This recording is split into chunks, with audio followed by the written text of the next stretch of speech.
အားလုံးပဲမင်္ဂလာပါခင်ဗျဒီနေ့မှာတော့ကျွန်တော်တို့ဒီရကွန်တွေဘယ်လိုစိုက်လဲကျွန်တော်တို့လက်တွေ့မှာဘယ်လိုစိုက်လဲဆိုတော့ကျွန်တော်ရိုက်ပြပေးထားတာဖြစ်ပါတယ်ဒါကတော့မျိုးဥလေးတွေကျွန်တော်တို့ဒီအမြင့်တွေရှင်းထားတာဖြစ်ပါတယ်ကဲကိုယ်တိုင်စိုက်ဖို့အတွက်ပဲဆိုရင်တော့မလိုဘူးဒါကကျွန်တော်ဟိုးအရင်တော့ရိုက်ထားတဲ့ဗီဒီယိုကျွန်တော်တို့ဒီတခြား customer တွေကိုပို့ပြီးဖို့အတွက်ကျွန်တော်တို့ရှင်းပေးတာဖြစ်ပါတယ်ကျွန်တော်ရောင်းတဲ့မျိုးဥတွေမှာဒီလိုအမြင့်တွေမပါပါဘူးခင်ဗျအမြင့်တွေအကုန်လုံးရှင်းပေးပါတယ်ပြီးအပင်ကိုလည်းအပင်အရင်နေဖြတ်ပေးပါတယ်အခုတော့မရှိတော့ဘူးပေါ့နော်ကျွန်တော်ရောင်းတာကုန်သွားတော့နှစ်ပတ်လောက်ရှိသွားပြီဆိုတော့ဒါအရင်ကဗီဒီယို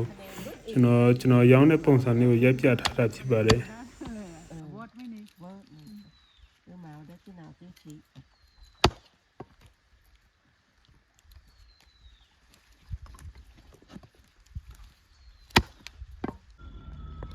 မျိုးဥလေးတွေရှယ်လိုက်ဒါဆိုနှစ်ပိတ်တာခွဲဒါကတော့တပိတ်တာခွဲပါအဲ့တော့စိုက်ဖို့အတွက်တော့ဒီလိုမျိုးပဲထားပါတယ်ခင်ဗျအမြင့်တွေလည်းမရှင်းတော့ဘူးပေါ့နော်ဒါလို့လည်းဆိုဒီအိမ်စိုက်ဖို့အတွက်ပဲဖြစ်လို့အချိန်ကုန်ခံမနေတော့ကျွန်တော်ဒီနေ့မှတော့အရင်နေ့အတွေ့အကြုံရဒီမျိုးဥတို့စိုက်ပျိုးတဲ့အားတွေရောကျွန်တော်2မျိုး3မျိုးလုပ်ထားပါတယ်ကျွန်တော်ပထမဗီဒီယိုမှာရှင်းပြသလိုပဲဒီလိုမျိုးဒီမျိုးဥတွေမြုပ်ထားတဲ့အားလည်းရှိတယ်ပြီးရင်တေးသေးလေးတွေဖဲ့ပြီးတော့ကျွန်တော်တို့ဒီပြိုးထားတဲ့သဘောလေးလှုပ်ထားတယ်ဗျပြီးတော့အရေးကြတဲ့ဖက်မှာကျွန်တော်တို့ဒီဆောပြီးစိုက်တာလည်းရှိတာပေါ့နော်ဒီနေ့ကတော့ကျွန်တော်ဒီတိုးချက်ပြီးစိုက်ဖို့လည်းစဉ်းစားထားလို့ကျွန်တော်တို့ဒီမျိုးတွေကိုပို့ပြီးများခြံထားပါတယ်ဒီလိုမျိုးတွေမြုပ်ပြီးတော့ထိမ့်သိမ်းထားတာသူ့အားနဲ့ချပါလဲဆိုတော့ကျွန်တော်တို့ဒီမိုးကြမှာစိုက်မယ်ဆိုရင်ကျွန်တော်တို့ထုတ်ပြီးစိုက်တဲ့အချိန်မှာသူကအပင်တွေကတချို့အတွေအပင်တွေကနည်းနည်းရှည်ထွက်တာလည်းဖြစ်နိုင်တယ်ဗျအဲ့တော့ဒီမိုးကြမှာစိုက်မယ်မြေမြုပ်ထားမယ်ဆိုရင်တော့ဒီစိုက်တဲ့အချိန်မှာအပင်တွေကဒီလိုမျိုးဖြစ်သွားနိုင်တယ်ဗျဒါသူ့အားနဲ့ချက်ပေါ့နော်အဝေးတဲလို့အဆင်မပြေတော့ဒီလိုမိုးကြမှာစိုက်မယ်ဆိုရင်သူကအဝေးကိုတဲရတာခက်သွားမယ်ဒါပေမဲ့သူကစိုက်ရတာအပင်အောင်ဖို့တည်ချတယ်ပေါ့ဒါကတော့သူ့အားနဲ့ချက်ပေါ့တဲသွားတဲလာအဆင်မပြေတော့ပြီးရင်ချိုးရင်လည်းတတိထားချိုးရတယ်ဒီကောင်တွေဆိုအရန်ကျိုးလွယ်တယ်အရန်ကျွတ်တယ်အဲကြောင့်မိုးကြမှာဒီအတုံးလိုက်မြုပ်ထားပြီးတယ်မိုးကြမှာပြန်ဆိုင်မယ်ဆိုဒါတွေချိုးရတာနည်းနည်းခက်သွားမယ်တဲသွားတဲလာခက်သွားမှာ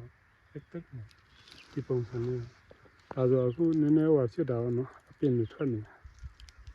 မိုးကြမှာဆိုင်မယ်ဆိုရင်ဒီပုံစံဖြစ်သွားနိုင်တယ်တချို့လည်းဒီပုံစံလေးတွေဒီထပ်တဆ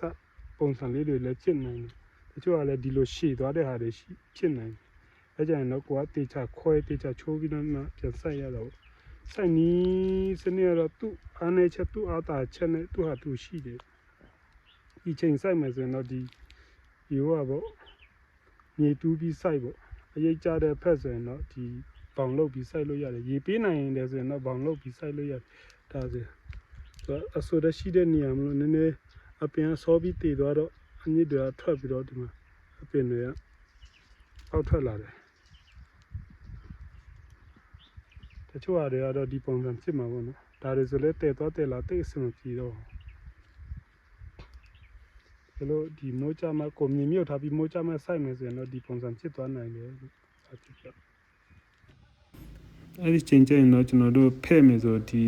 မျိုးဖဲ့မယ်ဆို view စိုက်ပေးရတာ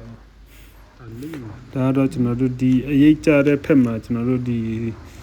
ဆောပြီးစိုက်တာပေါ့နော်ဒီ12လပိုင်းတစ်လပိုင်းလောက်စိုက်ဖို့လုပ်ထားတာပါပြီးတော့ဒီပြိုးဖို့အတွက်လည်းကျွန်တော်လုပ်ထားတာကျွန်တော်တို့မျိုးတွေဖဲ့မယ်ဆိုရင်ဒီလိုအစိတ်ပိုင်းလေးတွေဖဲ့ပေးရအောင်ဘူးထမ်းนี่จะเป็นโค้ดมั้ยဒီချိန်စိုက်တာကတော့အရေးကြတဲ့နေရာပဲစိုက်လို့အဆင်ပြေမှာကိုဒေတာကိုရဲ့ရာသီဥတုအခြေအနေပေါ်မူတည်ပြီးတော့ချိန်ပြီးလောက်ရတာပေါ့နော်ဒေတာတစ်ခုနဲ့တစ်ခုမတူတော့ကျွန်တော်တို့ဖက်မှာဖြစ်ပေမဲ့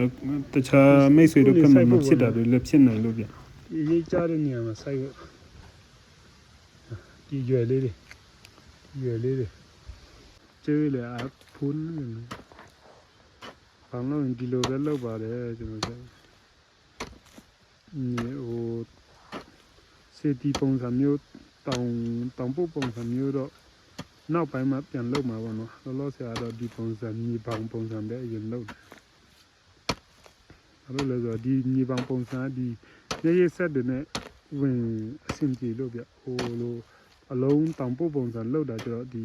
အစောပိုင်းဒီပေါင်းရှင်းတဲ့နေရာမှာရေးဆက်နဲ့ရှင်းရတော့နည်းနည်းခက်လို့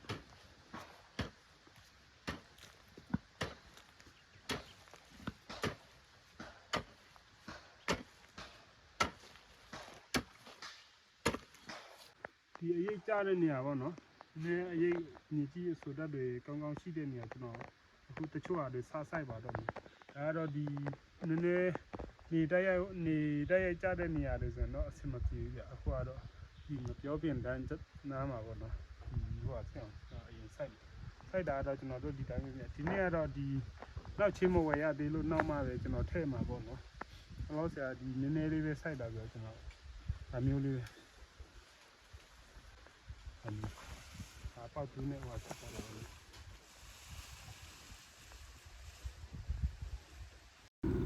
ပုံမှန်ဆိုရင်တော့ကျွန်တော်တို့ဒီပေါက်တူးနဲ့ဟို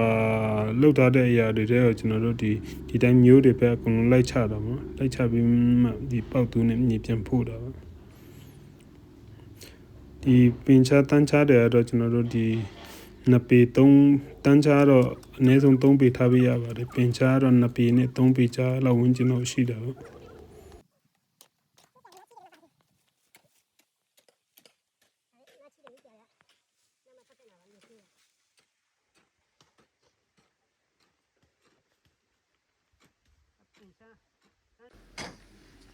ဒါတော့ကျွန်တော်တို့ပြိုးတဲ့ပုံစံပါဒါကတော့အများကြီးမဟုတ်ဘူးကျွန်တော်ချမ်းမမျိုးနည်းနည်းဟိုဖြစ်လို့အဲ့လိုချမ်းမတခါတည်းပြိုးထားတာပါအဲ့လိုမျိုးတွေအများကြီးကိုခက်ဆက်စိတ်လေးထားပြီးတော့ကျွန်တော်တို့မြေပြန်ပို့တာပေါ့နော်နောက်ပန်းအပင်တွေတထွာလောက်အရွယ်ဖြစ်တဲ့အချိန်မှာမိုးတွေရွာတဲ့အချိန်လေးညနေဆောင်တွေအဲ့လိုမျိုးအပင်တွေပြန်ပြီးခွဲဆိုင်တာပေါ့ဒီလိုမျိုးလှုပ်ချင်းအဖြစ်မျိုးဥတွေချွေတာရလဲရောက်တာပေါ့နော်နောက်ပိုင်းကျရင်အပင်တွေအများကြီးဖြစ်သွားမှာ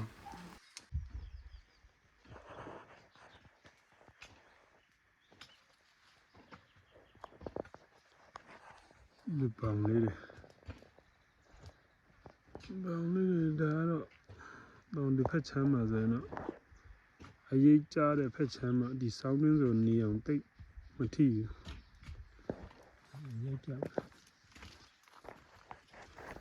ဒီလိုအတန်းလိုက်တဲ့ site တော့ကျွန်တော်တို့မြေရိပ်ဆက်နဲ့ဆိုအတန်းလိုက်သွားလို့ရတယ်ရှင်းလို့လွယ်တာပေါ့နော်ပေါင်းရှင်းတဲ့ချိန်ကျရင်နောက်ပိုင်းပေါင်းနဲ့ရှင်းပြီး final ရှင်းပြီးဆိုရင်ကျွန်တော်တို့ဒီအလုံးပုံစံမြေတွေကိုပြန်ပြီးဖို့ပေးရတာပေါ့အဲ့ဒါမှပဲကျွန်တော်တို့ဒီဖို့တဲ့ချိန်ကျရင်လွယ်တယ်ဗျတေးလေး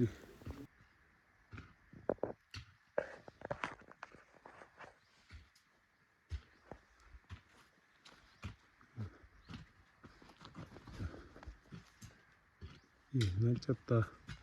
အဲ့လိုဝင်ကျင်တော့မ